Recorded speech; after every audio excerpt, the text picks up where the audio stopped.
Three, two, one. Hello, everybody. My name is Michael Bertoni, and I'm the founder and CEO of PhillyTech and your host for Tech Talks. Tech Talks runs every Wednesday at 12:30 p.m. What is Tech Talks about? Tech Talks is here to help you succeed. You're an entrepreneur, you're a tech startup, you're a software company, you're someone in the ecosystem of software and technology, and you want value, you want solutions, and you want to learn. So I am so excited today. I have a longtime friend of mine, 20 plus years. Right? We said 20 plus years. It's unbelievable. Yes. Unbelievable. I have the great, we'll call him the great Ray McGlew. He is a senior data architect, and he's the managing principal at Right Data Consultants. It is awesome to have you. Awesome to have you, Ray. So Ray and I go way back, right? Way back, like 20 plus years. Yeah, I was working at IMS Health, and you were at Irwin, and I needed some help with licensing for the students I was teaching at University of Phoenix, and you were very helpful with that. Imagine me at like 25. I mean, it was insane. I mean, there was just, it was energy personified. It was like Hulk, but you couldn't control it, right? That's pretty much what it was like. Yeah. And it was so awesome working with Ray. Ray was a director of, I think, Data architecture, director of data architecture at IMS Health. I was in like my third year with Computer Associates with Irwin. So Ray, you tell the story. So what were you doing back then, right, at IMS Health? You know, because that's kind of how I remember. I knew you were there for years. Like you were there for years, and that's kind of, I think, where you learned a lot of what you're doing today. Well, actually, no, I had been doing a data architecture for about 10 years before that. Mm-hmm. I was brought into IMS Health. IMS Health is now known as IQVIA. They were bought and merged, and so what they do is they had a phenomenal amount of data about doctors and prescriptions, mm-hmm. but they didn't have it organized in a way that they could easily make reports. So my job was to come in and take a look at all the assets, all the data assets that they had, organize them in a way that we could bring the different systems together into one place so that reports could be created for their clients. So I started out basically as a consultant. Mm-hmm. They saw value in the work that I was doing, and I ended up becoming the director of data architecture for the organization. Yeah. So really good stuff, everyone. So Ray is here to launch his company, Right Data Consultants. But he has a story. So everybody has a story of how they got to the point of launching their own company. So Ray was at, he said he was 10 years before IMS Health. IMS Health, he was there for many years. So Ray, what did you do after IMS Health, right? So what were the different, I know you were at like GSI, I know you were at Fulton Bank, Nutrisystem, maybe that's all of them, but tell the audience what you did. So I've worked for a number of organizations.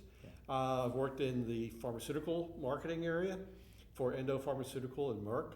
I've worked in e-commerce, which would include GSI Commerce as well as Nutrisystem. Oh yeah, that's right. Nutrisystem is essentially a marketing company that happens to sell diet products. Right. So they're a multi-channel marketing company. Very great working with them.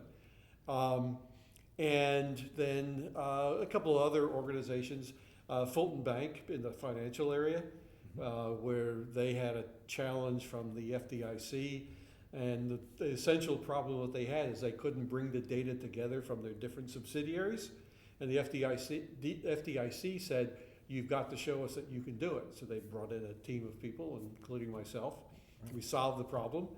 So it all becomes that, one of the things that I find interesting about organizations and their data is they really don't treat their data as an asset. Mm-hmm. So, if I went to you as a CEO of a company, or if you were the CEO of a company and you come to me and I'm the CFO, and you say, hey, Ray, can you tell me, where our money is, what bank accounts it's in, what interest rate we're getting and everything else like that? And I would go, that's a really good question. give me about 6 months. I'll hire some consultants. I'll get back to you. Well, I wouldn't be a CFO for very long. Right. But CEOs and other decision makers, if they ask, where's our data, from sales, from marketing, from production, from logistics, all of that, and say, I want some reports, and where is that data? Well, the standard answer is basically, we'll hire some consultant to get back to you in 6 months, and unfortunately, that's a valid, answer.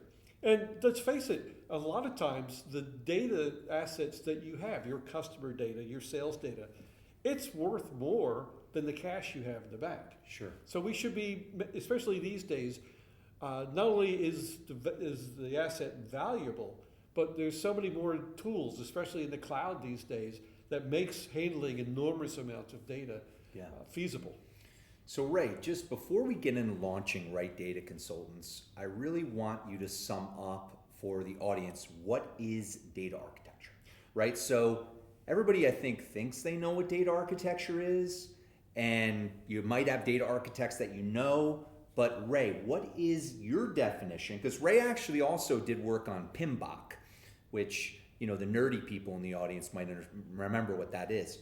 But tell the audience what data architecture is. So data architecture is very similar to building architecture. So, if you buy an old farmhouse and you go in and you want to update, want to put in, new electrical circuits or this or that, if you don't have a blueprint, you're going to spend a phenomenal amount of time trying to find where the existing wires are, what panels they go to, and so on and so forth. Data architecture is very similar. We have systems that handle sales. We have systems that handle HR. We have systems that handle all of these different things. And although companies can get systems that bundle a lot of that together, each company is unique. Mm-hmm. And somebody says, well, I need a report that brings together data from our logistics system and our sales system. If they're two different systems, you have to come up with a way to bring it together. So data architecture is, form follows function. Our job is to go in and build up a blueprint. Right. Okay? Right. And that blueprint is essentially what data is critical to our business. We have customer data, we have product data, we have sales data. Companies might decide that what's incredibly important to them is weather data if you're in agriculture. Yeah. If you're a bank, not just if in the commercial area, it's not just your customers, but it's the customers and suppliers to the company that you're thinking about making a large loan to. Yeah. So if you don't know where that data is and how it should be organized, you're going to, every time you try to do a report, you're going to spend a phenomenal amount of time trying to bring that data together. Right. And not only that, a lot of people are focusing these days on big data, and big data has a phenomenal amount of a lot of opportunities to really go through your data and take out insights. So you hire data scientists. Well, data scientists are incredibly,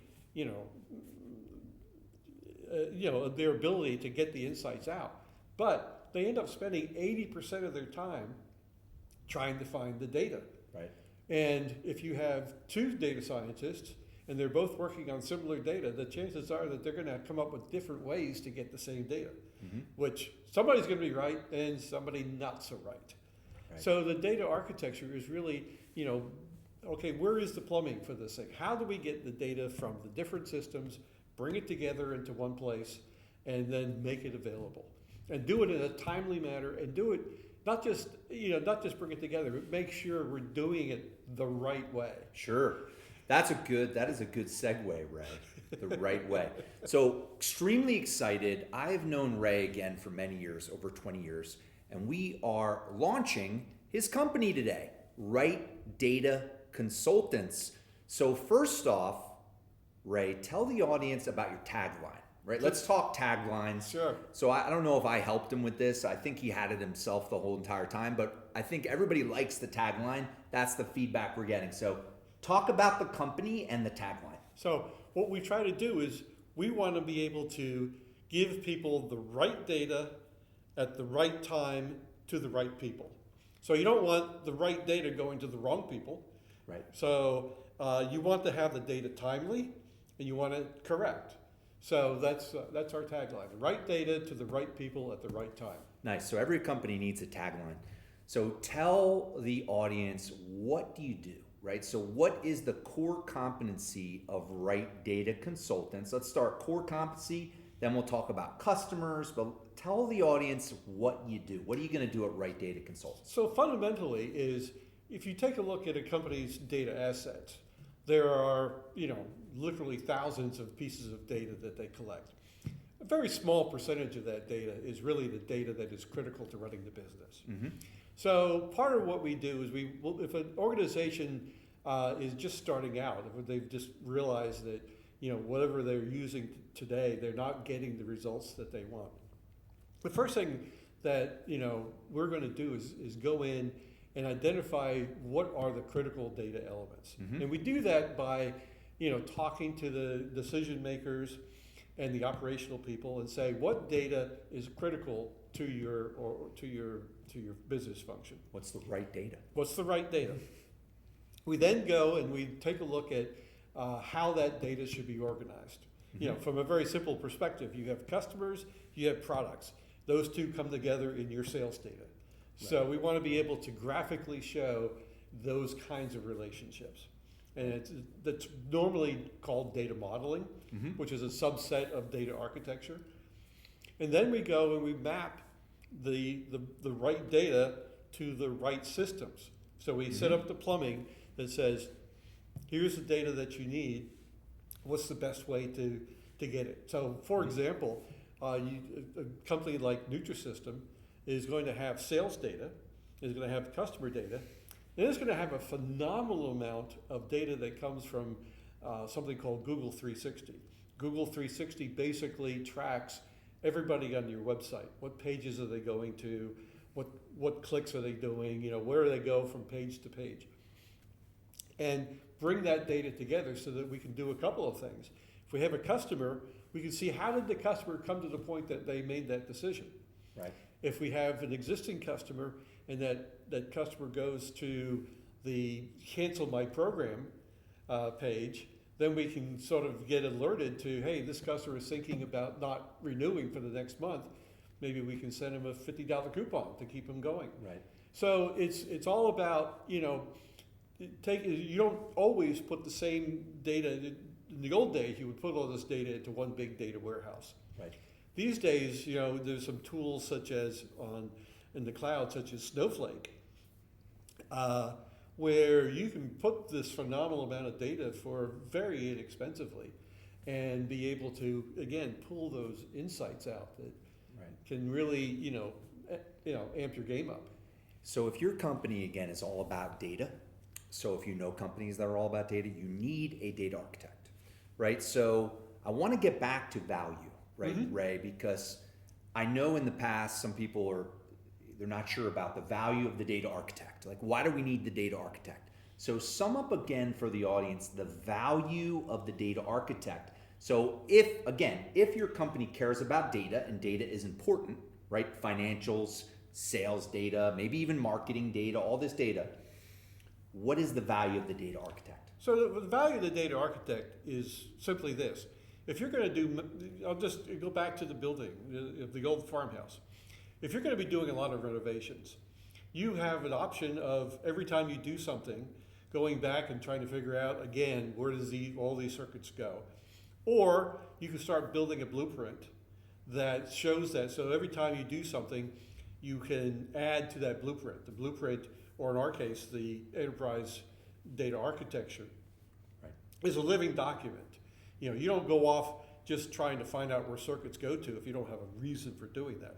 So what the data architect does is helps to make sure that the work that's being done anyway is only done once. Right. This kind of work is not something that you want to do multiple times. And I'll go back to the data scientists. The data scientists are going back multiple times trying to find that data. So the value comes in two ways. One way is cost savings. So you're saving the time and energy that is used by the people trying to do the work, and the cost savings you get by getting that data in a more timely fashion. Sure. And more these days, the data assets that you have can be monetized.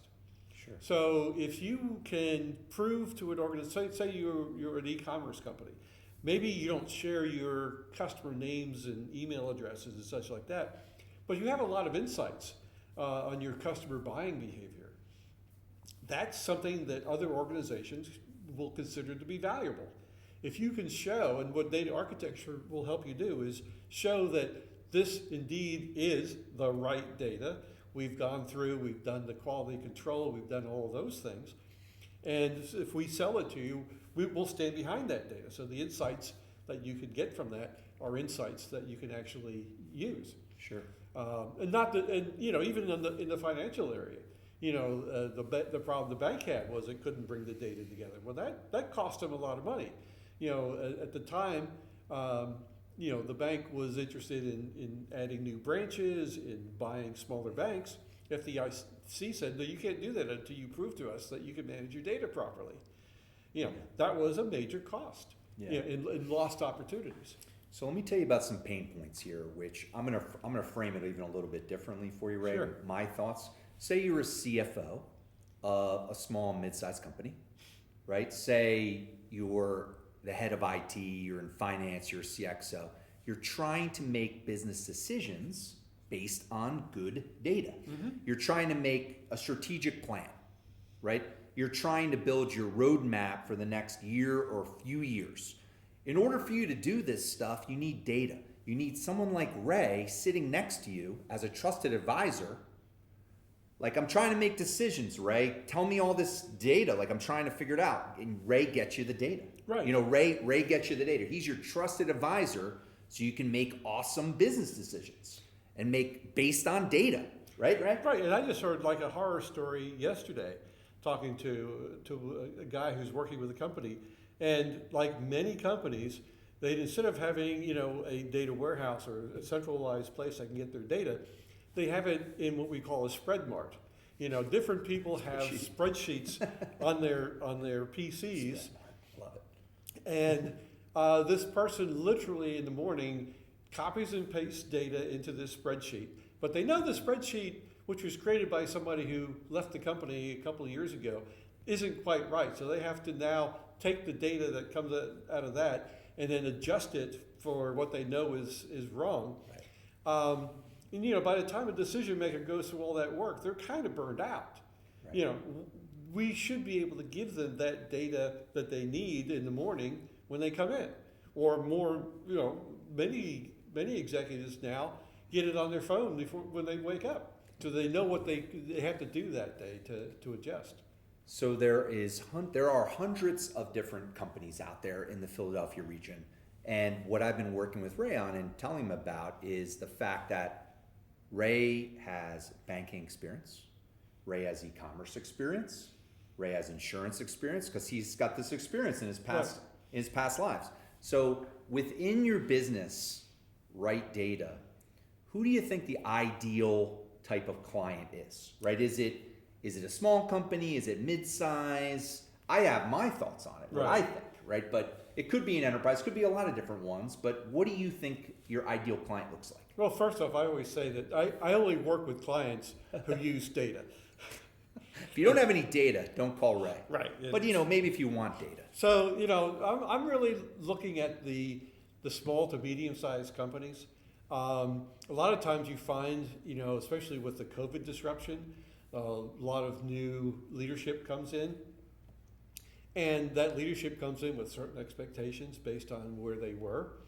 And they say, well, I need this report. Well, we can't get it to you. Why? Well, because these two systems don't talk to each other.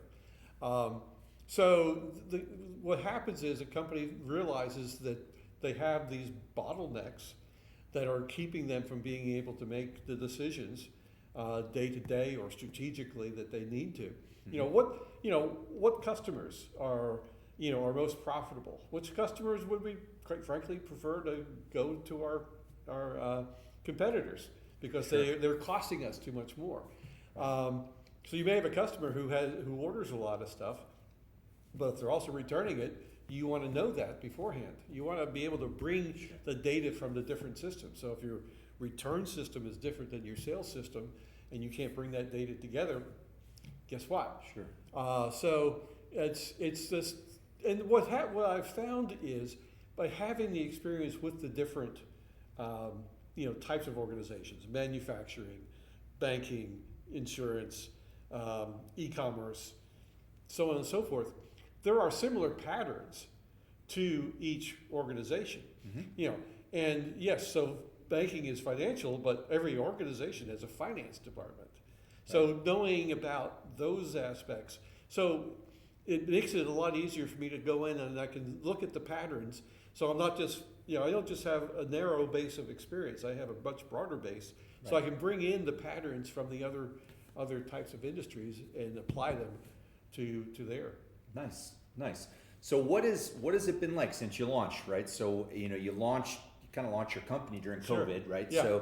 So what's it been like right now? So in terms of the launch and getting opportunities, what's that look like right now? So far, I only launched it about a month and a half ago, and I've gotten a lot of great feedback. There's a number of organizations that are looking to everything from an organization that does a lot of what's known as data governance, and they need to have some of their enterprise models that they sell refreshed. Sure. Several other companies that are implementing systems such as at Nutrisystem, we implemented the Redpoint customer data platform. Mm-hmm. So most people are familiar with CRM systems. And so what a customer data platform does, or CDP, is it comes in and it doesn't just take the data, but it takes the data and helps actually automate some of the decision making, so that instead of somebody having to actually, customize, it does all the customization for thousands of customers and sends out the appropriate emails or, whatever. To in some cases, a campaign might say, "Hey, add on these products to your order," and so on. But knowing which customers. You can just blast out an email. Emails are cheap to send out. But if you blast out too many and they're not tailored to somebody, they just get put in the spam folder. Sure. So one of the things you want to do is take the insights you have from your customers and produce a customized on a bulk basis, but a customized email with an offering that you have a good chance that they're going to not just buy, but they'll appreciate. Sure. And so it's helping you have that conversation with the customer. And even if your customers are contacting you through a phone system, having the insights available to the customer service rep gives them the ability to come up with these customized offers as well. Nice. So whether you're doing it person to person, however, having those insights and having that data available to the people who are, the customer service rep is a decision maker. They have somebody on the phone. They have to make Sure. a decision. What kind of offer should I make to them? If you make it easy for them to explain that offer, then you're way ahead of the game. Nice. So again, for everybody in the audience, Ray is a data architect, a senior data architect. He's the principal again at Right Data Consultants. He launched a month ago, and I'm helping him launch here at PhillyTech. It's really exciting. So absolutely reach out to him or reach out to me if you could help him, if you need data architecture. I mean, obviously, he does a lot of just consultations in the beginning just to get his foot in the door and add value to companies. So with that, Ray, we're going to wrap up. So tell the audience where they can find you. What are the best ways they can find you, and then really what are you looking for? So the best way to find me is either using the email that's on my digital business card, and thank you very much, Michael, for putting that together. That's a phenomenal tool. Thanks. Or just look me up on LinkedIn. Yeah. There's only one Ray McGlew in the U.S. on LinkedIn. Nice. The other one's in Britain. Nice. Ray McGlew. Ray McGlew. The name kind of sticks with you. It's definitely. It's like glue. Yes, except it's GLEW. It's McGlew.